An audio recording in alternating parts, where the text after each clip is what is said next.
there's no pointy ends for that battering ram, but they can actually win with that in the early stages. But eventually, you will look for a way to end the team fights because the only way for them to push turrets is if Coffin is still alive. And to be fair, the Kimi is not as fast anymore when it comes to taking turrets unless left unattended. So RQ Hoshi, they still have the priority when it comes to the late game, I would say. Oof. We'll see how they will do. Look at how fast, That's fast. the dash is for the Tigreal now. It's good. You know, I feel like he, in a way, he kind of needed that because you know how many times would you go ahead and use the Tigreal and then you're like, all right, I'm gonna go ahead and get this this sacred hammer off, and then it's just sidestepped. You know, because it's like slow motion. So it's much better that they increase that speed for that. Yeah. Looking good. You know, my only criticism about Team Falcon's composition.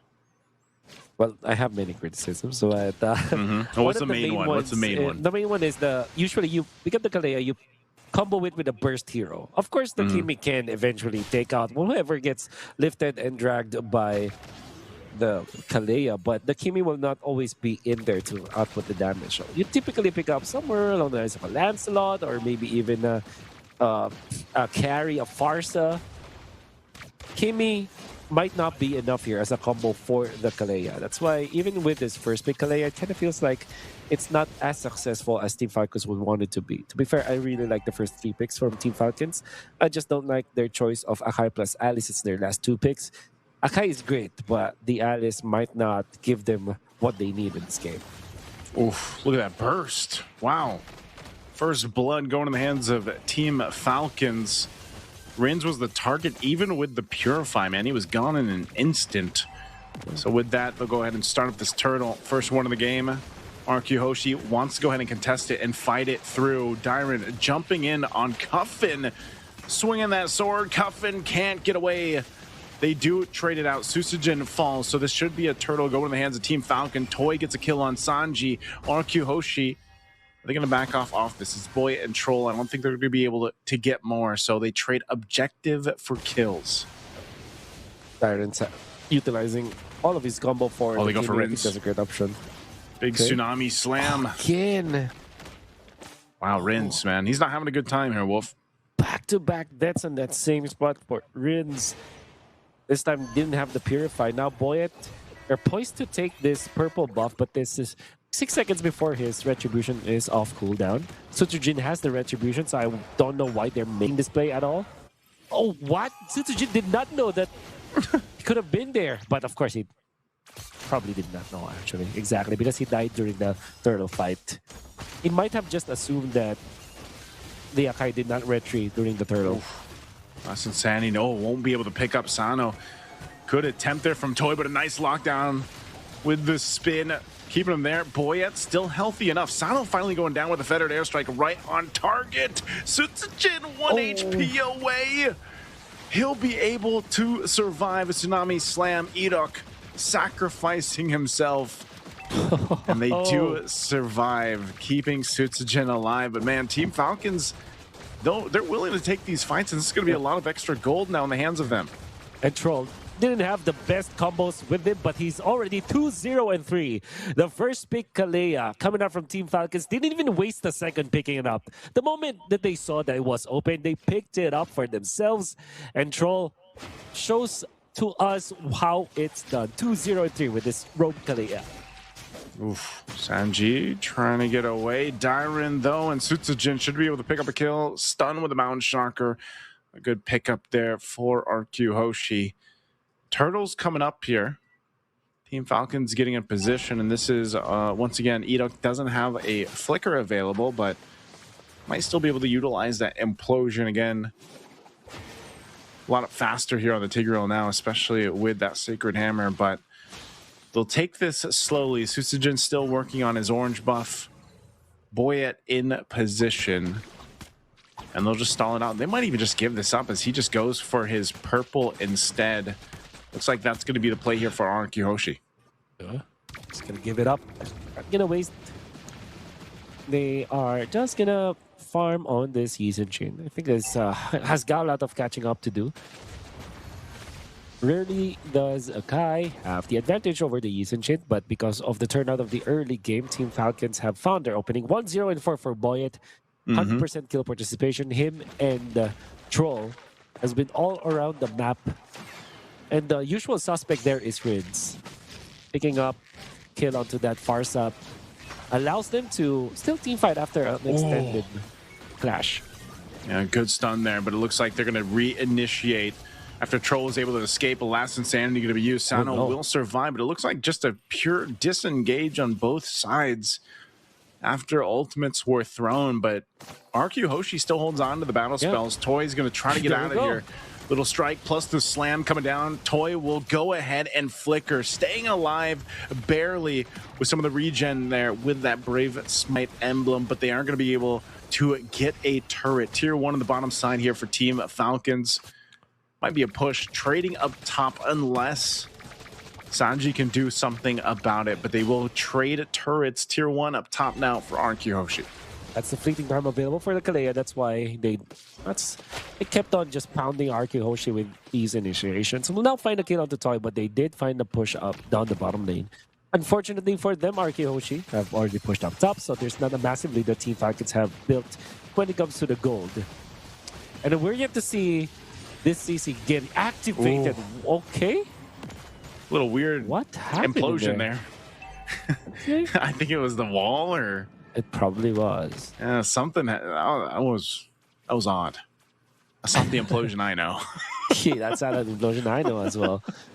Well, there's the Sacred Hammer that we're going to learn right there. It's quick, it's fast. Edok has to flicker out defensively. Dyron jumping out to help the fight. Sanji now also. They could get caught in a bad position. Dyron has the bravest fighter. He's going to be able to disengage now, but the fight for this turtle, all for Team Falcons to go ahead and secure. RQ Hoshi not able to contest this. So great team fighting that's on display from Team Falcons right now. Yeah. Team Falcons have zoned out the members of RQ Hoshi, committing the ultimates. I think the way that they are utilizing their ultimates is just to make sure that RQ Hoshi will either use their own ultimate or use a battle spell. Now, Sutsujin getting caught by Sanji, but there's no follow-up. And Troll doesn't have the ultimate yet, so they will not continue with that fight. And even after that turtle fight, Team Falcons have only built 1,000, actually less than 1,000 gold. Maybe a little bit over 1,000 gold either. Yeah, 1.7k around that area, which is not that much right now. However, you still have to think about the First Lord fight, which Sutsujin needs a lot of catching up to do. So far, he has caught up with the same levels, but we'll see. Tsunami Slam going to be used again. Inidok's getting locked down with that heavy spin, but there's the response. Last Insanity thrown out. A good throw of Ruin coming out from Sanji, but they get stunned in that mid lane. Stopped in the tracks with the Mountain Shocker. There you go. RQ Hoshi will be able to disengage, only losing their roamer, Edok.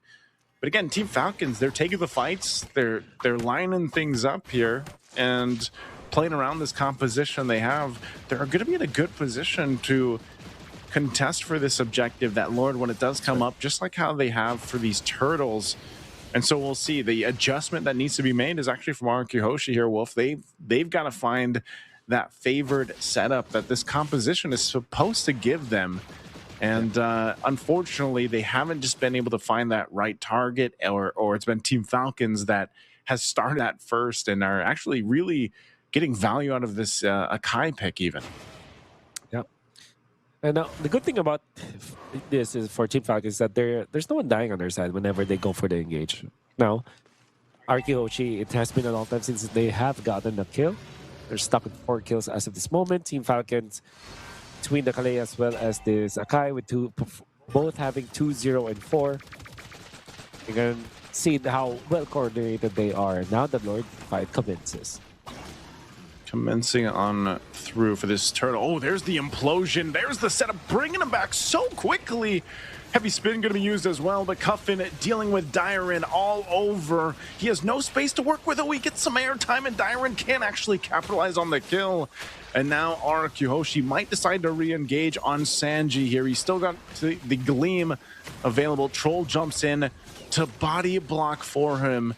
And it's just a trade, the 2-for-1, as the Lord still stands as well.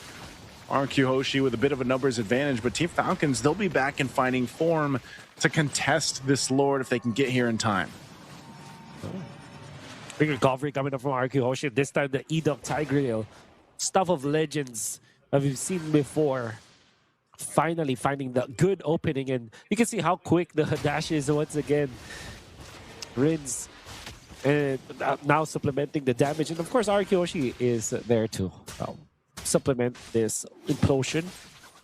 Still, Coffin was able to kill. I don't know how they managed to get a kill at the Sutsujin, but it was actually Troll. I mean, still 3-0 and 4 as of this moment, and now the Lord fight. Round number 2 begins.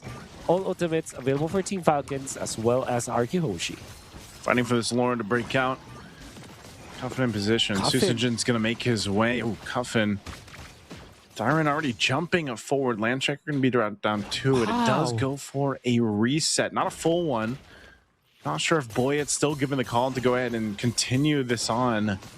Yeah, Coffin, oh my goodness. How bold is this guy? Oh, Tsunami Slam. Feather Dash Strike drop down 2. Nice throw and a ruin towards the back end. The Sacred Hammer going to keep Sanji there, and they're just going to go ahead and just duke it out for this Lord fight. But Team Falcons forced off to the Tier 1 turret. Susujin picks up Sanji. A Landshaker going to fall down. Troll finally shut down. RQ Hoshi is winning the fight. They find 2 kills, and now they'll start up the Lord here to secure this. Not much Boyet can do here. He's quite low. He does still have the Retribution. Sano going to get stunned once again with a Landshaker, and they'll pick up another kill, given in the hands of Susujin, as Boyet is forced off of this, and that's a Lord that was hard fought for RQ Hoshi. Fortunately for Team Falcons, the fact that they didn't have a marksman at this moment, while they do have the damage from the CC as well as the Kimi, it was difficult for them to group up and form a box. It's mainly because of the presence of the X-Borg, the Farsa, all these explosions that can be supplemented with the implosion from the Tigreal. Even the threat of those kind of spells is already enough for Team Falcons to not have a good formation around the turtle, around the Lord, I mean. And that being said, they were picked apart by RQ Hoshi, falling one after the other. Eventually, Coffin being zoned out meant the Team Falcons didn't have any retaliation. And even this Akai, with just the Brute Force Breastplate as well as the Athena Shield, did not have enough tankability against RQ Hoshi. And the result was RQ Hoshi just collects the Lord, gets 2 kills to go with that, and now they are sieging against Team Falcons. RQ still has to be careful on how they approach this Edok. Popping the conceal, Feather Dash Strike to follow through too, up in this top base turret. Edok doesn't have a flicker, so it's not like he can force this interaction here. Just kind of being a threat up on that front side. Lord finally going down. So RQ Hoshi might just be able to get this tier 2 for now, but that flickers up for Edok. If they decide to give it a go, they can force a fight. Immortality picked up for Toy too. You can see they might decide to go ahead and make this play utilizing this setup between the Tigreal. But RQ Hoshi, that's all they get. They get the tier 2s cleared. Base turrets still up for Team Falcons.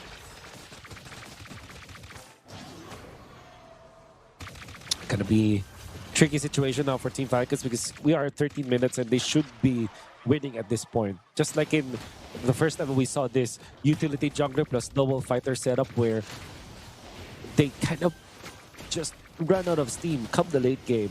It's the same situation here. Now RQ Hoshi, they have the Yisenshi, they have the Export, they have the Farsa, they have so much damage going in for them the longer the game goes. Yep. So this is a difficult scenario to be in if you're Team Falcons. They have risked this kind of composition with the Alice last pick.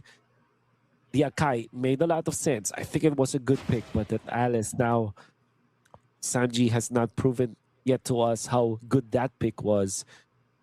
We'll see if in the late game they can find a miracle set to counteract what RQ Hoshi is doing. But right now you can say that RQ Hoshi has the much better lineup, and now this is their power spike for sure. 14 minutes in, you have 4 items on the Yisenshi. You have Export with the Immortality and the Brute Force Breastplate. You have Farsa with 3 big items, even with the Lantern that is very effective against the beefy lineup of Team Falcons.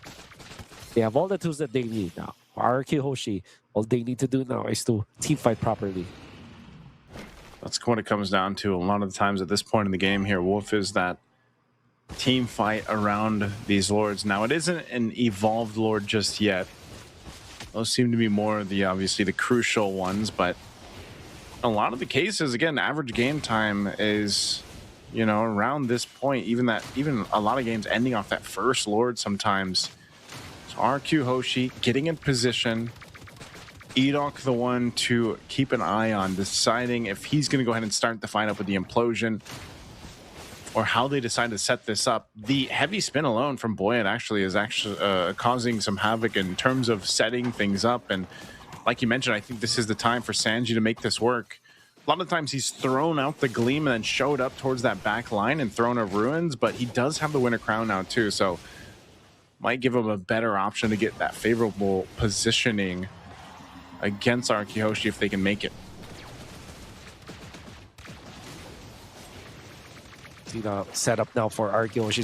They're waiting for the commitment from Team Falcons because they know that they will have a much better spot if they counter engage with the tools that they have. This is the Tigreal.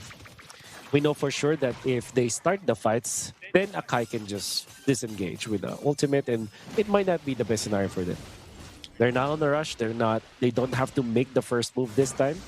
Just have to wait for Sutsujin popping the ultimate and counter initiate with this Tigreal. So they're definitely not in a hurry.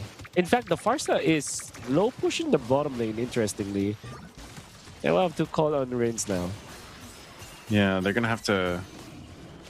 I mean, this has been a pretty extended dance in a way here for this one. You know, almost 2 minutes now. Just trying to find that right opportunity. Some immortalities and other defensive items are being picked up. Troll not able to get that setup when that Tsunami Slam. So there's the implosion from Edok coming on through. Trolls are going to be the one to first go down. Boyet barely escaping, but there's the last insanity from Toy. The flicker forward, it's a double. And now a Landshaker finds Cuffin, and Cuffin will be able to get away. So Toy's immortality will be popped. Taking a couple turret shots here, but it's only Cuffin versus the full force of RRQ. And that's all they need for now. The waves aren't pushing it just yet in their favor. They got that one minion to work with.